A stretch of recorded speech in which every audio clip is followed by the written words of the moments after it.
All right. Well, let's get right down to brass tacks. If you read the email or didn't read the email, today's subject is going to be door knocking. Now, we did this last year, and we did door knocking we did it in, I think I want to say around July or August of 2022. And we got some really good comments on it. And, for weeks after, I had people talking about that they were going to be door knocking and telling me what their results were. Well, obviously, I have a little bit more emotion and a little bit more, what's the word I say, or connection to the subject, because even though I've been door knocking on and off for my entire career, starting in June of this year, I started doing it fervently again. Is fervently a word, Selena? Yeah. So, yeah. So I started doing it regularly. So what I want to talk about is the different things that go through people's mind. I do want to honor and mention Mr. Stephen Ross, who wrote a book called Doors Open When You Knock. Doors Open When You Knock. Is that the title? I was going to say When You Knock, Doors Open. Doors Open. But anyway, so we had him on as a guest speaker also towards the end of last year, a couple of months after I did the door knocking stuff. And he was incredible. He wrote that book and had knocked on, I think, 125,000 doors in his career, and had really, made door knocking the very pivotal point or pivotal pillar of income in his real estate career. And now he's really focused on coaching, speaking, and training. But if you don't have that book, I would definitely suggest you get it. And it doesn't talk so much about the ins and outs of door knocking, but it actually, Selena's posting the video of the call. That's awesome. But if it doesn't it talks a little bit more about his career and his life than it does just about door knocking. And it's a great book. Now, so what I want to talk about is what kind of goes through people's minds and sort of set up a foundation for understanding what it is about door knocking, because it's almost an argument, and it doesn't have to be an argument that one thing is better than the other in real estate. Oh, I would rather be doing social media than door knocking. Okay, it's not one is good and the other is bad. It's whatever works for you.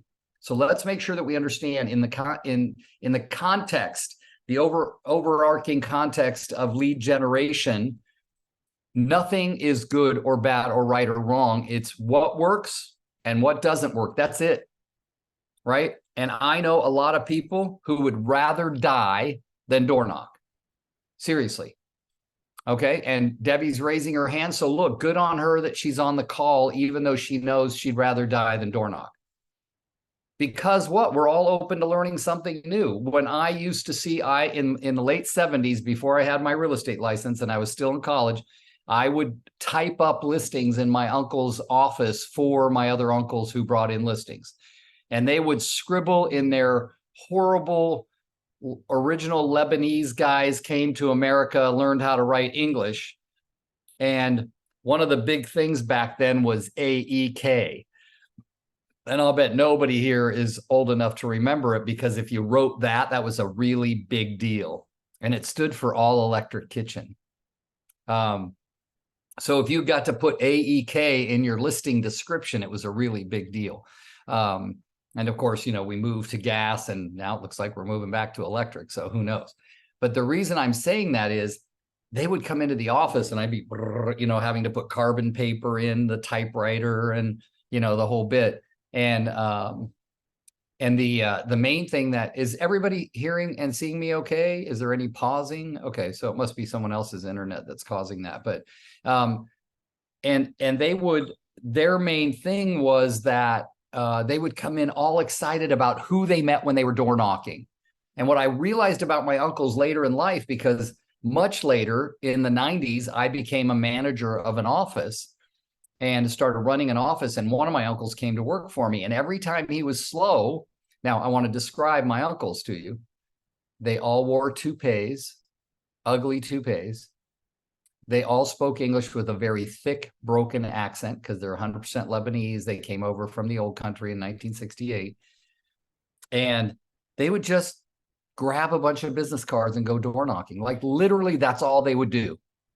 They didn't run comps. They didn't print up a flyer. They grabbed some business cards and went door knocking. The only thing they carried with them besides their business cards, believe it or not, was a pen. And when they'd come back into the office and say, I'd go, how'd you do? And he'd reach into his pocket and there'd be torn pieces of his business card with people's names and numbers and little notes on the back of people that he had met and what they wanted and what they needed. And just call him, we used to say this, a natural born salesperson. And is there truly one? Who knows? But the bottom line is I thought my uncles were natural born salespeople because they could just go out, knock on doors and come back with leads every single time. And they knew it so well that whenever they got slow, that's what they did. So let's talk about the different ways of door knocking and the different things you can say, keeping in mind, all of you are going through judgment right now. Every one of you, I don't care what you say, think, or talk about, you're going through judgment. I would never do that. It only works for others. Oh, I couldn't do that. I'm not Rick Jihab. Bull. It's all bull. Believe me. I hate door knocking. Only I hate it less than I hate calling. Let's be honest. All right. So most of you know this, but I'm going to repeat it.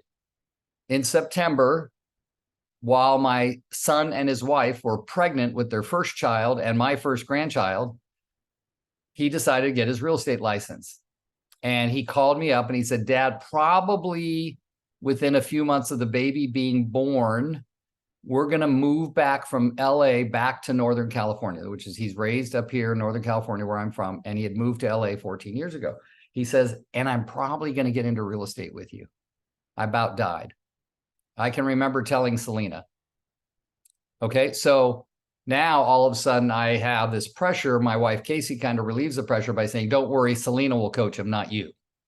But we still needed to get something going. When Anthony was 4 and Joey was 1, I was already door knocking the neighborhood that we lived in. I was married to their mother. Their mother still lives in that same neighborhood.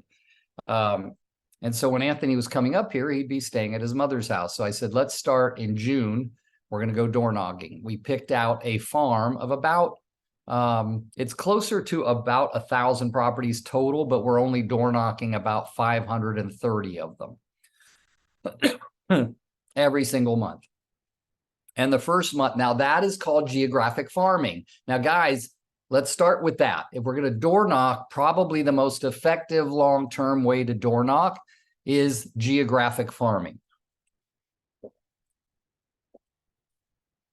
Geographic farming, if you read the Red Book, the Millionaire Real Estate Agent book written by Gary Keller in 2003, they talk about geographic farming or something called the 12 direct, which means you're going every single month, 12 months a year. That's a 12 direct. All right. And you're hitting the same houses, the same exact houses over and over again. You are beginning a long-term relationship building challenge. That's the way I like to put it. You're building a long-term relationship building challenge. Now, let's get past that and go just a little bit further. When you are door knocking a geographic farm, the biggest question that comes up with people is, how do I pick it? Sorry about that. How do I pick it? And that's a big question. Picking it is an important part. You're going to want to look for turnover, meaning if I run this geographic area through my MLS, how many sales have there been? If I calculate out 3 years of the expenses of door knocking, that's what I want you to do, by the way, based on the turnover and me capturing anywhere from 10 to 30% of the business, will I have a return on my investment? And in almost all cases, the answer is yes. Okay. Selena texted me the other day and said, hey, I'm a little concerned about the turnover in your farm because it was very slow in there. And suddenly there's listings popping up left and right. I haven't gotten any, my son and I haven't gotten any, but it's encouraging because now we know what people are really back on the habit of of selling. Remember that 10 years ago, people stayed in houses 5 to 7 years. Now, statistically speaking, they're staying from 9 to 13 years. Statistically speaking. Now, keep in mind that it's an average, doesn't apply to everyone. It's like saying this, that right now, 41% of all Americans owe nothing on their home. 41% of all Americans owe nothing on their home. I was just in a big conference here in Monterey County, California, and they had a guest speaker who talks about these kinds of statistics. And he yelled out to the crowd, 150 people in the room, a couple hundred people in the room. He said, how many people know what percentage of Americans own their home outright? I just yelled, 40%. He goes, close, it's 42, right? So the idea, because I had heard the statistic from Keeping Current Matters. So think about that. And he said there's $30 trillion worth of equity in American homes right now. It's crazy. A lot of money, a lot of money. So knowing that there are people out there that could do different things with their equity. So picking a farm is your first thing. Pick a geographic farm. Now, I like to pick one that I have a connection to. Doesn't mean you have to live in it, but if you're living in the farm, and whether you're renting or you're owning, not bad, right? Because you're driving to and from home every day anyway, and you wave to people in their driveway, or when you're out walking your dog or your cat, or cutting your lawn, or whatever it is you're doing, you're getting to know those people almost organically. So I talked to somebody that I coached the other day, and they don't live there, but they picked the farm where they grew up. Her dad built a lot of the homes in that area. And I said, how many homes? And she said 300. And I said, I'm going to encourage you to get to 5 soon. Get to 500. Sooner you can get to 500, the better. Now, depending on where you live, work in the United States and how big the lots are, walking door to door can take longer if the lots are bigger. And guess what else makes it take longer? The number of conversations at the door and the length of the conversations. So as you pick a farm, you start getting used to this kind of thing. Will says, why 500? If you read the book, the Millionaire Real Estate Agent book, Will, they talk about there's a certain number that you've got to get to when the turnover starts being enough for it to be extremely profitable. And Gary Keller always used to say, get to 500 quickly, okay? And then as it grows, you get more and more. Eventually, your farm will grow bigger than you can knock on. And we're going to talk about that. So I really want you to look at it as a science. So we're doing 500 homes, but guess what? When I talked to Selena, my coach, the other day, and we drew a map around it, it came out close to 1,000. We're still going to email, use the phone numbers, and do geo ads for all 1,000 homes, not just the 500 something we knock on. And if we ever start sending postcards versus door knocking, which I will door knock with my son for 6 months, and then he'll be door knocking on his own. And I'm encouraging him to keep going every single month for 2 years. Once you go every single month for 2 years, the people start to assume you're coming every month and finding that flyer or postcard, whether they were home or not. And guess what? When they find it, even when they find it in their mailbox, this is a fact, they think, oh, I missed them. They were here. That's why if you go for 2 years and you're consistent every month, every month, every month, every month. I love when I talk to people and they say, yeah, I farmed for a while and it didn't work. I go, describe to me exactly what you did. And as a coach and a friend of a real estate agent, I would always want to ask that, because in most cases, they took something out this month, they waited a couple of other months and they took something out. No, this is not a drive-by. This is, you got to commit to it. My son and I have booked out the week we're door knocking for months in advance, because he's still living in LA. He needs to know what days he's coming up here for 5 days to door knock with me. All right. Door knocking consistently. Selena and I listened to the owner of the Red X, THE, the Red X, letter X. It's a lead generation platform for foreclosures, short sales, expireds, FSBOs, that kind of thing, probates, divorces. And we have an account, a Red X account. You've probably heard of Vulcan and Mojo and Red X. They're all kind of similar companies. And the owner was talking about that he's done a survey every year for the past 9 years. And the only year he didn't do it was 2020. And he said that over 60% of the people who make over $250,000 a year in real estate on their survey are door knockers. Over 60% of the people making over $250,000 a year are door knockers. Now, this is a statistic, like, right? Facts are facts, folks. So, and when I was younger, more and more people door knocked. It was really, farming was the thing. Now, here's the other connection we have to the farm we picked. Anthony grew up there. I grew up shortly, not too far from there, but bought a home there in '89 that my ex-wife still lives in, and that the boys go back and forth to a lot, waving at the neighbors because they saw them grow up from literally 0 to now they're in their 30s. So, and guess what? All the neighborhoods that we picked, and most of them are contiguous. We have 130 homes that are separate, and the other 380 are right here in one contiguous area. Guess what? All of those go to Washington High School, which is where I graduated from in '75, and my son graduated there in '04. So we have that in common. So when we send out our flyer, even though the flyers are generic and they could be used in any farm, anywhere in the United States, the bottom says Rick and Anthony Jiha. Rick graduated from Washington High in 1975. Anthony graduated from Washington High 2004. Like, that's on our flyer. Why? Because everybody in that area, their kids are going to Washington, will go to Washington, or went to Washington. Does that make sense?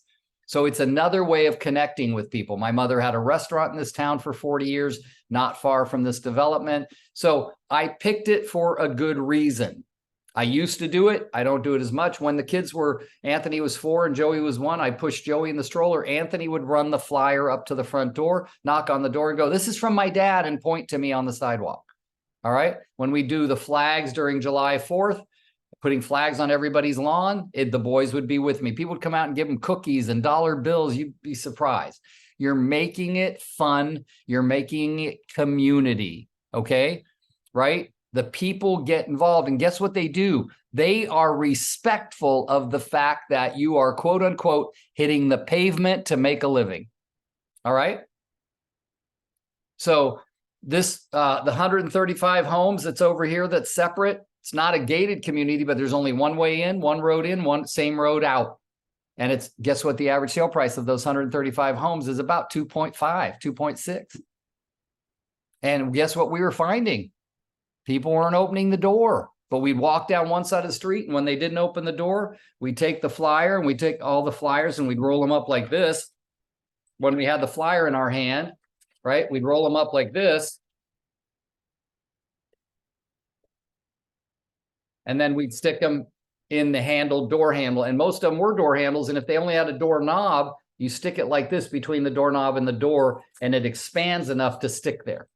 And when we'd be walking, even though hardly anybody was answering the door, when we'd walk down the other side of the street, they'd be gone already, which meant they came to the door and they took it.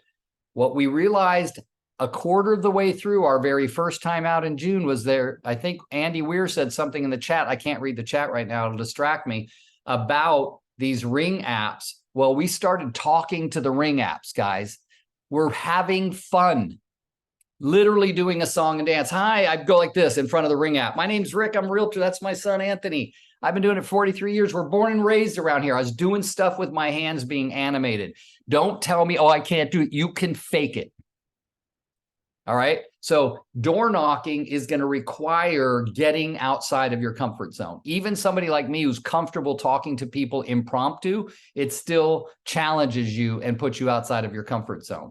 It's a matter of, are you going to do it or you're not? But more importantly, please do this. Please listen to this one part. Don't do it if you're not going to do it consistently for at least 3 years. Gary Keller in the book talks about 30 months, 2.5 years, 30 months consistent. Okay. And that's why I'm saying, if you door knock for 2 years, I'm not saying we're stopping, but we're going to replace it with a postcard every month. Okay. That would be our plan, but you're going to test that. Right. And if we use a postcard, we're going to probably use a company called Corfac, where they have a link and a QR code that will get me their information and connect it. Plus, I'm seeing them every month. Now, Selena also showed me how to use RedX and their geo leads so that we can get people. We could never do this in the 80s and 90s. We can get their email addresses. what magazines they subscribe to. We can get their phone numbers. There's so much we can get. Does it cost us money? A couple $100 a month. All right. So look at it that between flyers and my Red X account, I'm going to spend $500 to $600 a month. And I'm looking at, if I do $500 to $600 a month, what is that? Let's just say $500 a month for a year. That's 6,000. And if I do it for 3 years, that's 18,000. Guess what? That's one sale. One sale in that entire farm will pay me back all of that money. One in 3 years. Okay. And you say, oh, my average sale price is lower. Well, guess what? You're not going to spend as much as me, because when your average sale price is lower, the cost of the things you're doing are almost always lower. Check it out. I promise you. And even what's the worst case situation is that in 3 years, you have to do 3 sales to get you an ROI. All right. It works, but we make sure that picking the farm, looking for the turnover, and you having a connection to the farm. If you don't have a connection, it's going to be boring to you. But every time we have a conversation at the door, and by the way, 70% of the conversations we've had at the door so far are not about real estate. Rick, didn't you go to school with my son or my brother? Anthony, didn't you go to school? Like, we're seeing that kind of stuff. We have people talking about, I had a 15-minute conversation with a guy I've never met before. And he goes, have you been around here? I go, pretty much my whole life. And he goes, I feel like I know you. And I go, well, you know, I used to MC a lot of charity events. And I said, my parents had a restaurant. And he goes, what restaurant? I told him, and he goes, oh, I used to go in there. Right. So you create connection. I used to say that a person who's really talented can find something to connect with somebody. And I used to joke around by, I'd say, oh, you breathe air? I breathe air also, you know, like, because you were desperately looking for something to have in common. But there's so much to say about that. And guess what? The hardest thing to find when we're door knocking is a native Fremont person, right? But we find them because of the neighborhood. We find one here and once in a while, and they're like, oh, you're a local native, right? Been here a long time. Now you say, oh, well, I moved to Arizona. I'm not from here. It doesn't matter, guys.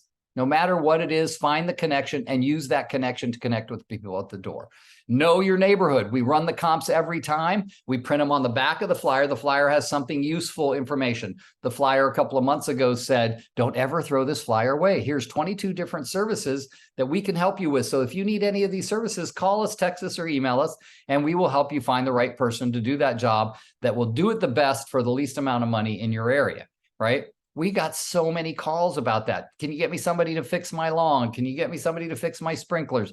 I need a fence. You know, like, we got a lot of calls on that. But on the back was the comps, right, for that area for a recent amount of time. So lots of stuff to say about the importance of geographic farming as it relates to door knocking. And I've had people say, well, what if I door drop instead of door knock? Guys, everything works, nothing doesn't. Even door dropping will work if you won't door knock, right? If you're going to do neither, I'd prefer you do door drop and no door knock than nothing. But I'm going to tell you, it will challenge your sensibilities to door knock.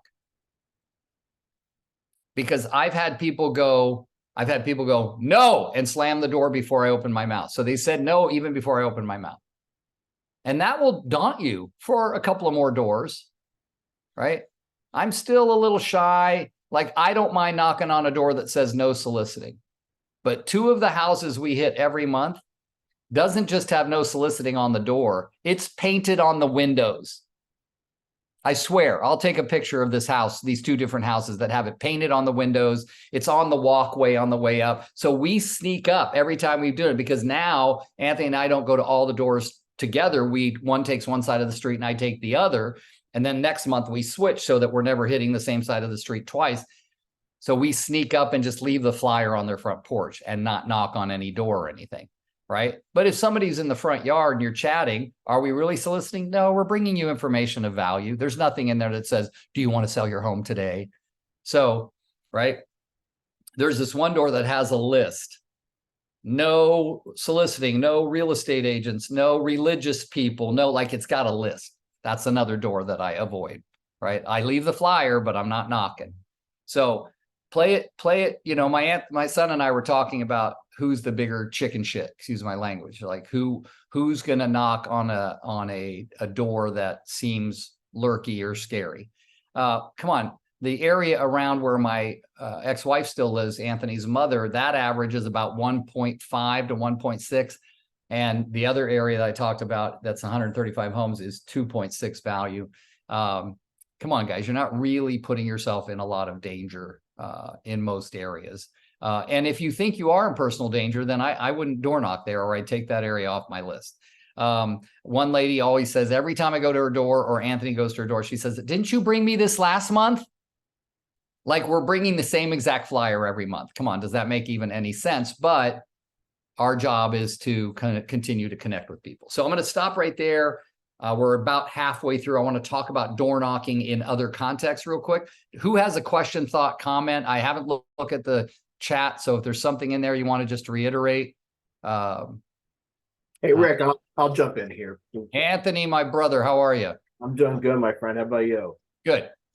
So I don't door knock, and I don't door knock because I'm intimidating looking.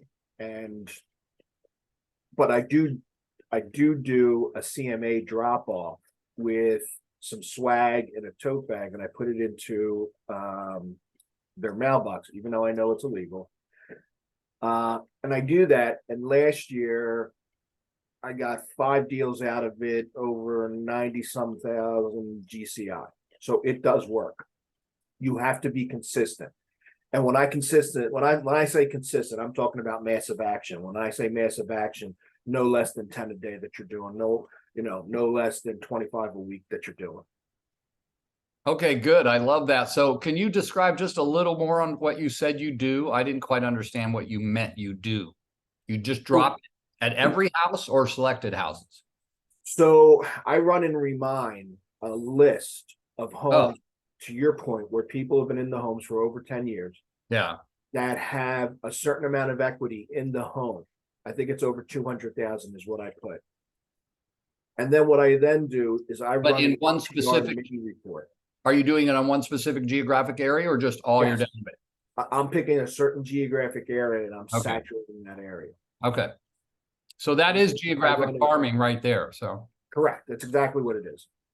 And then I run a mini RPR report, and I have a bunch of canned slides and everything that I built through Canva. I put them all together and they come out in a beautiful folder with my information, and then I take them, I put them in these beautiful tote bags that have all my branding. I'll put pens in there, koozies for like beer or soda. I'll put paper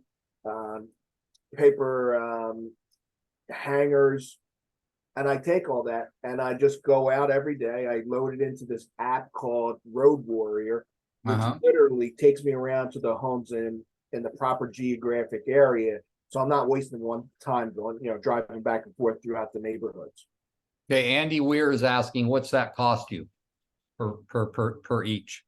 So when I ran P&L for last year, it cost me $4,400 in costs for all the swag and paper, ink. Per year. My gross GCI was over 90 grand. Okay, so 4,400 a year for all of that. And about how many are you dropping off a month, if you don't mind me asking? I'm doing a bare minimum of 100 a month. So Andy, do the math. He's doing about 1,200 of them for 4,400. That's not a bad price. Yeah. So no. Okay. It took me a tiny bit to figure out the costs to keep the costs down. But then I'm also doing what you're doing is I use Quantum Digital. And once I drop, I then put them into a 5x8 that gets all my information, statistics about the neighborhood. All that gets sent out to them on a monthly basis. Quantum Digital is that something like Corfac, you mean? Or yes, like Every Door Next Door, those type of mailing services. All right. So I use that to send out to your point. I'm trying to create some rapport with them so that my name becomes a household name. And then every 6 to 7 weeks, I create a separate flyer that I personally make that says the last 6 homes that sold in your geographic area. Yeah. Anthony, if I were you, I'd have a logo that said, "You talking to me?" with a question mark. And then in parentheses, I'd say, "If not, you should be." That would go That's perfect for you. pretty And good. you should be door knocking. Yeah. All That's right. pretty good. Thank you, Anthony. That was very valuable. I'm probably going to reach out to you individually to get some more info. Hey, guys, everybody on here is easy to find. If you just type their name into Google and put the word real estate agent past it, they'll Right. show up with their cell phone and everything. Debbie, go ahead, dear. So Anthony made me think of something. I'm doing a CMA challenge this month. So I'm doing 25 CMAs a week, and I'm doing them like 5 a day during the week. So I just do the core present report. I put it in one of these clear little report covers with the sliding bar thing. Yeah. And I take out some of the automated pages, but it's got their home value. I also put in Zillow, Redfin, Realtor.com, and Homes.com value for their home. I got the list of the people that are most likely to list from HomeSnap. Yeah. They all a lot of them have phone numbers and email addresses too. A lot of the phone numbers though are on the do not call list. And then I drop them on their door in my branded bag. And if they are an absentee owner, I send them in a colorful envelope. I never use white envelopes. I always use envelopes that have color, just because it's more interesting when people get them and they're like, oh, what is this? But I just started that the 1st of September. I'm anxious to see results. So I deliver them once a week. Nice. That's awesome. Okay. Who else had a comment? Who's that? There's one more thing that people can do that I just started doing. There's a service called Authorify, and it allows you to create basically a mock book as if you wrote it. And I have a bunch of them here for this, savvy seller, all kinds of different stuff. And I'm going to start inserting them because now it makes you look like an authority. Yeah. Yes, I'm a member of that also. That's a great one. Okay. I heard somebody else talk. Here's a Anthony, quick. Oh, go ahead, Anthony. Who is that? Hey. Anthony Bella? Yeah. Hey, how are you? Anthony from New York. How are you, buddy? Good. Thank you. Yeah, I actually, Anthony Keene showed me his process and I've been doing the same thing. And you can also take the phone numbers, even if they're on the do not call list, you can take the first name, last name. If you have their email, put their email in a column and then their phone numbers. And then you upload that as a customer list in Facebook, and you can then create retargeting ads. So they see ads, and you could do it for like $2 a day. So all those people that are getting your drop offs, and they're also seeing your face constantly on their phone, on Instagram and Facebook with retargeting. Right, that's what Red X is helping us do, I think, right, Selena? Same kind of thing. Yeah. Yeah, that's awesome. Thank you. Both of my favorite Anthony's out there, except my son, Anthony, but you guys are up there on the list. So, all right. Somebody else, was that you, Ralph, that started to speak? Who else started? Yeah. Well, I Go just, I used to do a lot of door knocking. So, I mean, if somebody's scared of door knocking, the one easy thing is get yourself a no soliciting sign in your, I used to have it like in my like folder. And then when people would like point to their sign, I'd be like, yeah, I got one of those too. Like, come and talk to me. And talking about breaking ice, it would totally break the ice, or people are like, what do you want? I would point to my sign, like, no soliciting, no soliciting. They're like opening the door, like, what the hell does this guy want? And boom, I mean, it was a good icebreaker for like a couple bucks. And then Road Warrior, I think for the $10, if you guys are doing any type of CMA drop, is 100% worth the time. Nice. Guys, Ralph, I met Ralph when he was 8. His dad and I used to do business together, and he was 8 when I met him, and his dad would show off about he would sell more candy than anybody else in the school. When they told him to sell candy, he would sell more books than anyone in the school. And now he's an amazing real estate agent for the last 15 to 18 years, killing it. So yeah, he knows his stuff when it comes to door knocking. All right. Who else had their hand up? Thoughts, comments, questions, ahas? I want to move into some other stuff, but I don't want to leave anybody behind. No, nobody? Okay. So now let's talk about door knocking in a different context than geographic farming. I have one other style of geographic farming that I want to mention. It's something that I wrote into a curriculum many, many, many years ago, probably around 2005. And we called it relationship geographical farming. And the reason we called it relationship geographical farming is it was a specific little plan to create more business out of farming than you could any other way. We called it, again, the reason we called it relationship geographic farming, I want you guys to think of one thing, and this isn't a trick question. Take yourself off mute and answer the question. When you go to a house every single month for a year, how many times did you go? 12 No. months in a year. Huh?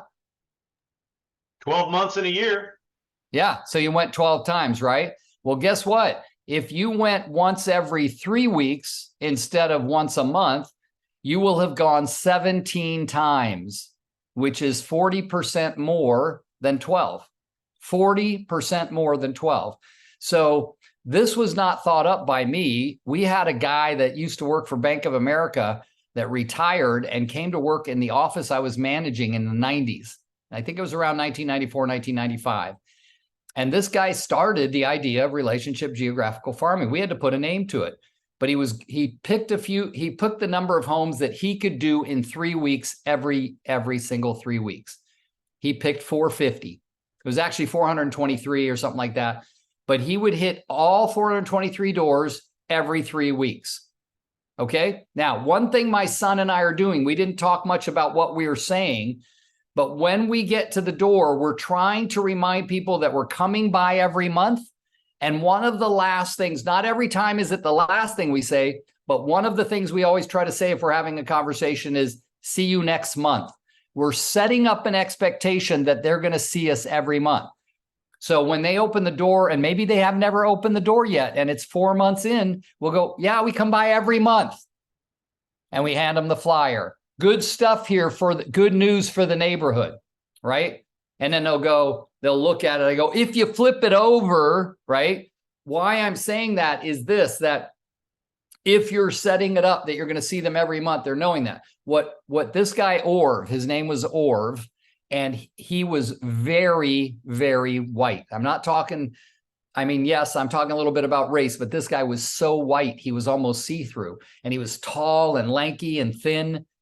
Well, guess what? The neighborhood he picked had 74% of the residences were English as a second language.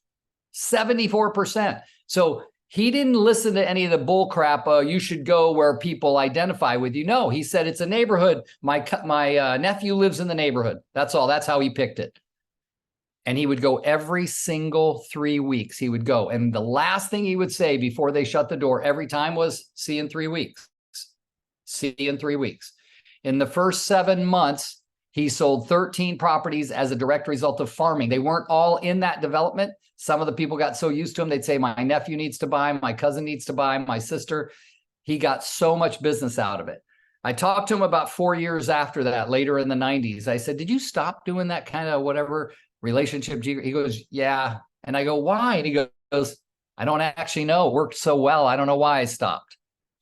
So we wrote it into a curriculum, and we had hundreds of people from all over the United States call us and say how well it worked. That you picked a number that you could do every 3 weeks. So if you did 450, for instance, that means every week you got to hit 150 homes every single week. And if you take 150 and divide it by 5 days, that's 30 homes a day. Not a big deal. You could do that and still do other lead generation activities. But the idea is take them something of value, a community calendar. It doesn't have to be comps every time. But that's the thing. People go, oh, I always got to take. Well, my son and I didn't take comps the first time around, but we knocked on a lot of doors, talked to a lot of people. We had the comps in on our clipboard that we were carrying with us, but we didn't put them out there for the clients. So those are some ideas about, that's a second way to geographic farm called relationship geographic farming, and it requires you go every 3 weeks. All right. If you could do that for 2 years, every 3 weeks, and then you convert them to a monthly postcard, believe me, you're going to have some very loyal clients. Next thing, door knocking around a listing or a sale, call it circle prospecting. You've all heard of that. If you haven't, that's what it's called, circle prospecting. Now, here's the different schools of thought. Let's say I'm about to take a listing. We would call that a coming soon. Then when it goes on the market, it's active. Then when it goes under contract, it's pending. And then when it's closed, it's called sold. That's 4 opportunities to door knock on 100 doors. 100 doors. you could do the same 100 doors 4 times. Okay. The first one you go, hi, my name's Rick. I'm a specialist in this area. I know we don't see each other very often. I've got a new listing coming up. Now notice the animation, hands are moving, you're pointing, you're trying to get their head to go with you, things like that. That's very important in my personal opinion as it relates to door knocking. So I'd say we got a listing coming up right around the corner. I just wanted to warn you. Well, I heard a line many years ago, and I just heard it again a couple of weeks ago. It reminded me of it. It says, guess what your neighbors did last night? When they answer the door, you say, guess what your neighbors did last night? And the person always goes, I don't know what. They go, they hired me to sell their home. Right? So things like that, anything where you've got, that's circle prospecting at its best. Remember, as much as my son door knock, we're not saying, who do you know who's thinking about buying or selling? Because we're farming and we're going to keep going back every month. But when you're circle prospecting, it is important to say, I don't know if you noticed, but there's nothing for sale out here. And the last time somebody had a home listed out here, they had 4 offers. Do you know what that means for you? And they often just sit there or go, no. You go, well, that means there's 3 other people still looking for a home here and there's nothing for sale, which means the value of your home is currently going up. Right? By the way, do you know of anybody around here who's currently thinking of selling their home? No, we don't. How about you? When are you selling? Like, that's a script. And it's kind of a off take of an old Mike Ferry script from many years ago. So those are the kinds of things when you're circle prospecting, if you're going to do the same 100 homes every time, just want to let you know my listing's coming up. I'll let you know when it comes on the market. We'll come back and let you know because we'll probably have an open house and I want you to know about it. So now I'm coming back, I can either go to a different 100 doors and say, hi, we just put a new home on the market. We're holding it open. Or I can go to the same 100 doors and say, hi, it's me again. That listing I told you about last time I was here, it's on the market and we're holding it open this Saturday, right? That kind of thing. So a lot of really good opportunities there in door knocking to change sort of the energy. And it's a different kind of door knocking, right? You're not coming back forever. If I can get you to do 3 out of the 4 with 100 homes each, we're usually winning big time. Okay. Generally, it was 1 to 3 leads for every 100 doors you knocked on. It's less now in 2023. Selena shared with me a statistic from Workman where the number of calls to a closing in 2021 was 122, and calls to a closing in 2023 is 227, almost double. So that's something for you to consider. If it's twice the calls to a closing, well, it's going to probably be 2 or 3 times the number of doors to a closing. So it's going to take consistency and effort. The other thing that you want to consider about door knocking is the understanding about door knocking around an open house, even if it's so. There's a lot of sign ordinances in the areas that I work. There's a lot of sign ordinances about open houses and stuff.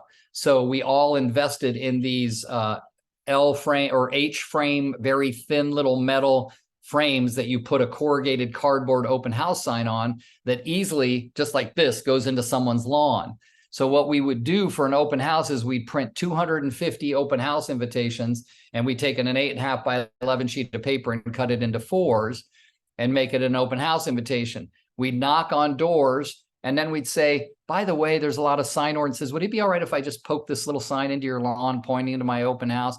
You'd be surprised how many people were so okay with saying yes. Did we get some no's? Yeah, we got some no's. Don't put that freaking thing in my lawn. But we got a lot of yeses. So when we did that, we got a little permission. We wrote down that I talked to him. We didn't ask him to sign anything. We just said, I'm just going to write down right here that you said yes to that. And we would put up 20, 30, 40 of these things before an open house, just sticking them in the lawn. It takes a second, right? And then, of course, you have your 4 or 5 big sandwich boards. And if you did that 50 doors a day for the 5 days before an open house, your open house was usually slammed. The other door knocking thing that we used to do is the nosy neighbor only open house, which would be usually an hour before you let anybody in there. And that was, we would say at the door when we were door knocking, we're holding an open house just for the neighbors. We're not even going to put up signs. Just bring this little invitation with you. And they made it seem special because they drive up to the house and there was no open house signs. So if we were normally doing our open houses from 1 to 4, we would do the nosy neighbor only from 11 to 12. And we'd go in, we'd have flowers and some cookies. If it was cold out, we had the fireplace running. And then people would come up, knock on the door with their little invite, and we'd let them in. Well, we got a lot of seller leads that way. All right. So it is a really high quality door knocking result by doing that. Now, at 12 o'clock, we'd lock up, go grab a bite, and come back, set up all our open house signs, and be ready for our 1 to 4 open house. Okay, I'm going to stop right there. That was a lot of good information. Anybody got more questions, comments, thoughts?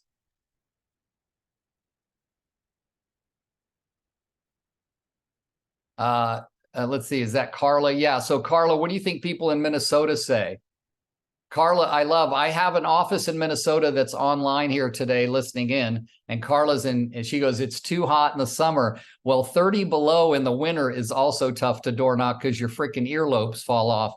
But I just, when Anthony and I were door knocking one day and it was 100 degrees outside, Anthony said on a little video, I'm actually moist. You could see his face was soaking, and we were wearing linen shirts and they were starting to get a little moist also. And I'm telling you guys, people respect and admire you more when they see you out and about. They're like, wow, you're really out there busting your butt to make a living. So I agree, Carla, but we put on a lot of suntan lotion. I know it gets a lot hotter than 100. You're probably looking at 115 or so, but Yeah. I would play it We by were seeing ear. 119. Yeah, wow, that's crazy. So the other thing that we did in the summer in the old days is we would door knock between 6 and 9 p.m. when it got really hot. And because it was light all the way till 9:30, right? So we would door knock 6 to 9.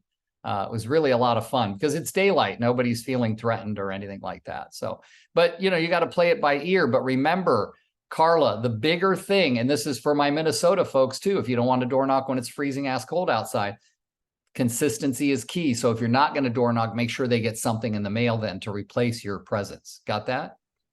Yeah, that's what I was thinking, because with the better weather coming now, I start door knocking and then I start letting people know towards the, summer, hey, you're not going to be seeing my face outside, but I will be sending you information through the summer just so nobody dies. Okay. Namely me. Okay. Good. All right. Well, this has been a good, healthy discussion. Any thoughts, comments, questions, ahas that you'd like me to cover really quickly? Let's see. Ong is saying, what should I wear during door knocking? I have door hanger from Home Warranty. Should I use it as a flyer? Use it as a door dropping? When I take door hangers, Ong, I still knock on the door and I can hand it to the person. And if they don't answer, then I hang it on the doorknob. What you wear needs to be comfortable yet professional. So I have these Cole Haans that are kind of dressy looking shoes, but they have a sneaker bottom to them. They're very comfortable to walk in. My son and I are looking at getting something that says the Rick G. Howe Real Estate Team on it that's consistent. Maybe a polo for the summer, a long sleeve shirt for the winter, but we want to get it all logoed. If you don't want to do that in the beginning, which we don't have anything right now, we just wear linen, a lot of linen shirts when it's warm out, and then we wear regular dress shirts. But we're wearing kind of the kind of pair of pants that both my son and I have been wearing to door knock has been Lulu pants, men's Lululemon pants, and they're comfortable and they're all weather kind of pants. You can wear them in the winter or the summer, and we'll wear those. But we always look professional and still a little business casual. Yeah, the very first 2 times we went, I actually wore a jacket. I mean, I had a suit on one time and I had a sport coat on the second time, and then it got just a little too hot, so I just went with the shirt. So, but yeah, don't overthink that. Just don't. I remember in the late 80s, early 90s, there was these 2 women. Remember when the socks up to your ankles, when they squished up the socks, women did, what were those called? The squishy socks around your Adidas or your Reebok shoes. So they would wear literally short shorts, Reeboks with these white scrunched up socks, and they all had the same t-shirt on. So yeah, Debbie said she wears her branded gear. Yeah, leg warmers. They were like leg warmers, but they didn't go all the way up. So good questions, you guys. The main thing that you want to do is this.